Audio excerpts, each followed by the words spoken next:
Welcome back. Chapter 14, Real Estate Related Computations and Closing of Transactions. So previously we covered the proration of taxes and what proration means. Now I like some other concepts. If a property is a rental property, or if there was rent collected on a property and the tenant is still there, who, by that same logic, who gets the rent? Rent typically is paid in advance. So any rental income collected in advance, from the summary of important points, it says, rental income collected in advance belongs to the new owner as of the date of the closing. That makes sense. If you're closing, let's say you close July 16th, 2022, okay? But the landlord paid the rent on July 1st, as typically most rents are. I said the tenant paid the rent, I said the landlord. The tenant paid the rent on July 1st. Mm-hmm. So in theory, if the rent was, let's say the rent was $2,000. The previous owner received $2,000, but he doesn't own the property anymore after July 16th, right? Mm-hmm. So therefore, in this scenario, the buyer, I don't know what, but the buyer will get a credit because the landlord would either have a debit because the landlord is not entitled to the full $2,000 for the month of July. He's only entitled from July 1st to July 15th, right? And from the period of July 16th to July 31st,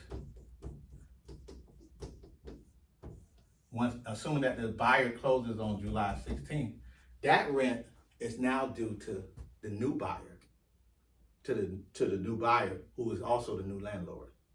So in essence, so assuming, and again, same with proration, you could say 2,000 divided by 31 to find out the exact amount.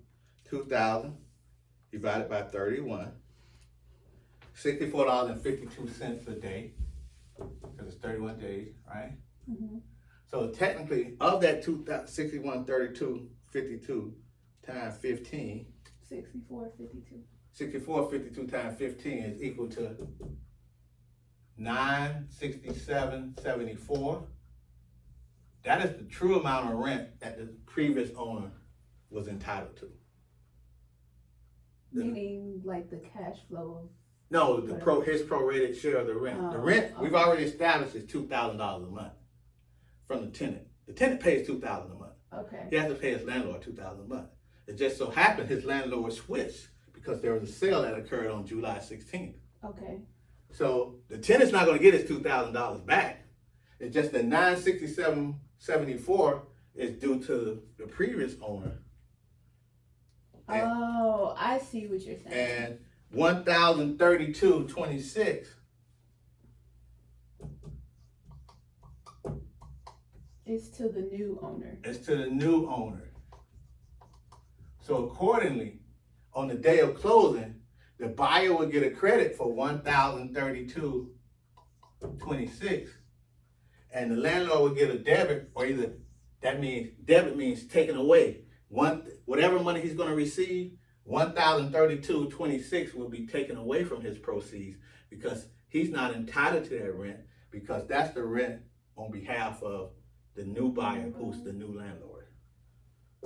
Right? So again, credits and debits. Typically when you crediting the buyer, you're debiting the seller, or vice versa. So, and it says buyer days are used to prorate items paid in advance. So that's rental income. And so now I'll take a complete transition and go over doc steps.